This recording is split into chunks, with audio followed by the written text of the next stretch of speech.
meledak. Itu Ada orang. itu kerennya. Video kebakaran sekaligus reruntuhan bangunan ini terjadi pada Oktober lalu di kawasan industri nikel di Morowali, Sulawesi Tengah. 1 orang dikabarkan tewas. Mundur sekitar 1 tahun sebelumnya, banjir besar menerjang di sekitar kawasan industri yang sama. Apa kesamaan dari 2 peristiwa itu?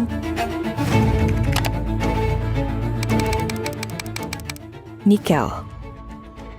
Sejak pertama kali dicanangkan sebagai salah satu sumber ekonomi negara, pertambangan nikel justru membuka banyak tabir kelam.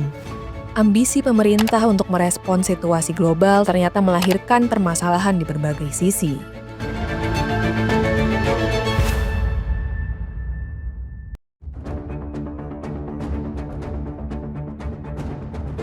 Percakapan mengenai nikel kerap dibungkus dengan narasi bahwa komoditas ini akan menjadi andalan pemerintah Indonesia.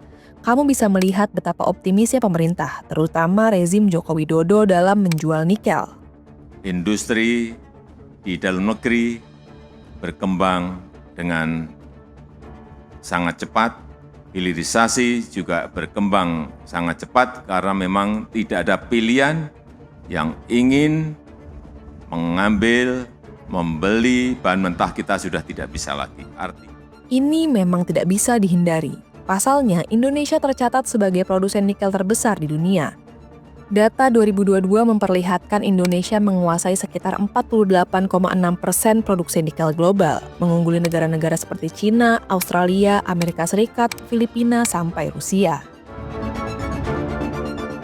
Posisi Indonesia diperkirakan tak terusik sampai setidaknya 2060 nanti, ketika menguasai produksi nikel global hingga 60%. Dari sisi kapasitas simpanan nikel, Indonesia juga jagoan. Data 2024 menunjukkan simpanan nikel Indonesia menyentuh 55 juta, lagi-lagi mengungguli negara lainnya. Pasokan jumbo ini berbanding lurus dengan tingkat produksi sekaligus ekspor nikel Indonesia. Angka produksi nikel Indonesia dari 2021 sampai 2023 terus meningkat, sampai terakhir di titik lebih dari 130 juta ton. Sedangkan dari aspek ekspor, per Maret 2025, Indonesia telah mengirim lebih dari 218.000 kg dengan nilai mencapai lebih dari 700 juta US dollar. Geliat nikel ini tak bisa lepas dari kondisi global saat permintaan atas kendaraan listrik mulai tumbuh dan melaju.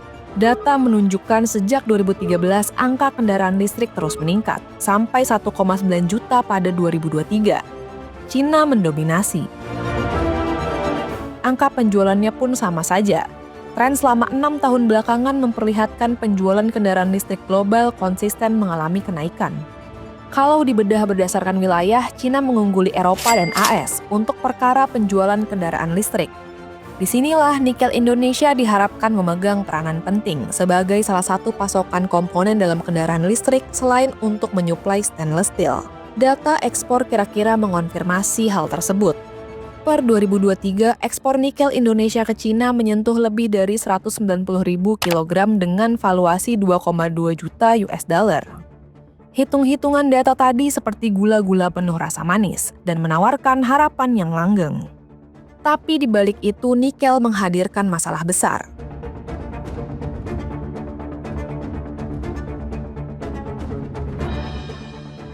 Produksi nikel mengambil fokus pada 4 wilayah yang tersebar di 2 pulau, Sulawesi dan Maluku.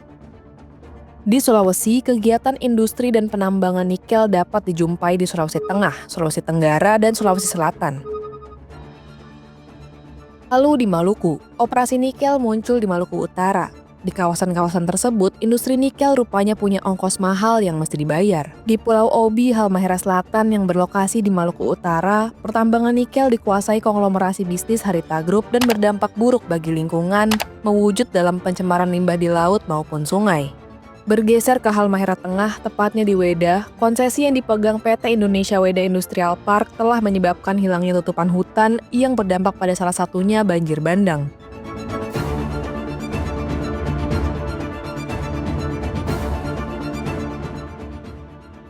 Masih di lokasi yang sama, pertambangan nikel turut mengancam eksistensi masyarakat adat Ohongana Manyawa. Lanjut ke Sulawesi Tengah, tepatnya di Morowali, industri pengolahan nikel yang bernaung di bawah bendera PT Indonesia Morowali Industrial Park memberi dampak pencemaran air dan udara. Pemandangan yang sama muncul di Luwu Timur, Sulawesi Selatan, tatkala operasional PT Vale Indonesia membuat polusi air yang merugikan masyarakat sekitar. Sementara, pulau kecil bernama Kabaena yang terletak di Sulawesi Tenggara dijejaki belasan perusahaan nikel yang berefek terhadap kerusakan ekologis, termasuk di dalamnya adalah deforestasi dan pencemaran air laut. Keberadaan nikel tak semata melahirkan kehancuran lingkungan, melainkan hilangnya nyawa. Data Tren Asia mencatat sepanjang 2015 hingga 2023 telah terjadi 93 kecelakaan kerja di smelter nikel di Indonesia, imbas tata kelola keamanan maupun keselamatan yang buruk. Dari 93 kasus itu, 21 orang meninggal dan 30 lainnya luka-luka.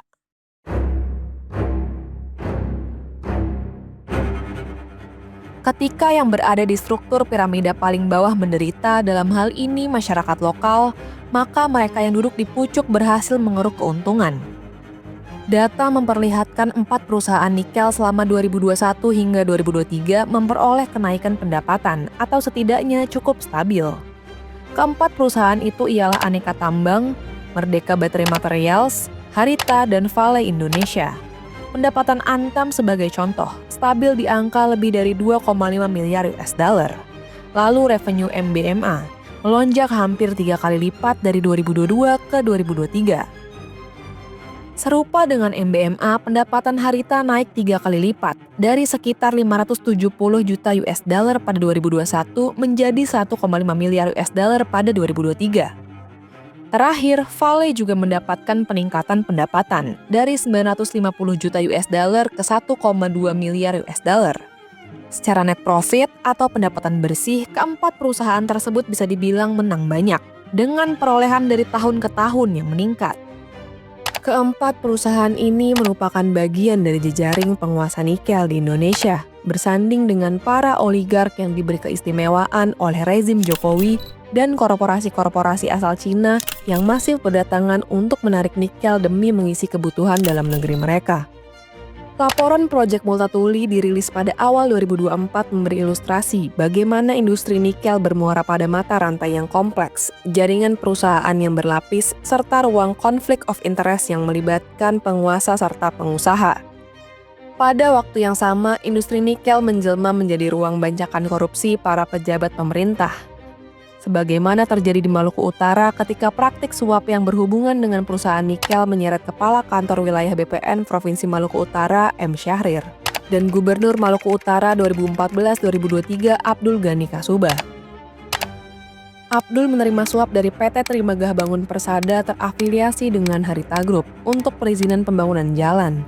Selama menjabat, menurut catatan Jatam, Abdul kerap mengobrol izin untuk perusahaan tambang sekaligus bertentangan dengan aturan, termasuk yang diberikan kepada anak Harita Group.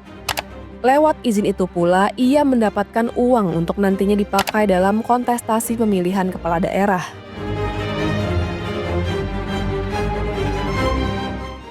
Bulan madu nikel disebut sedang mengalami penurunan.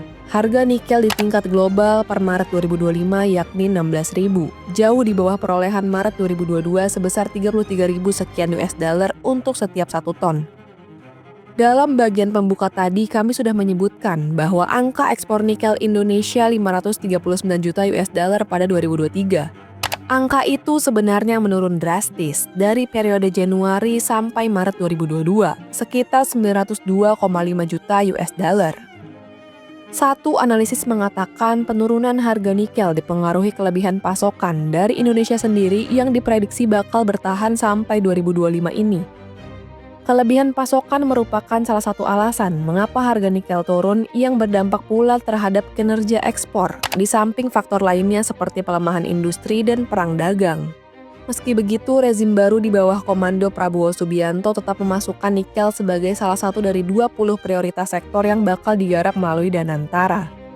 Kini, dana tersebut akan dialokasikan untuk dikelola oleh Danantara Indonesia, diinvestasikan dalam 20 atau lebih proyek-proyek nasional sebagai bagian dari industrialisasi kita dan hilirisasi kita Pertanyaannya, apakah ambisi ini akan meneruskan berbagai masalah yang sudah ditimbulkan oleh industri nikel dalam beberapa tahun terakhir?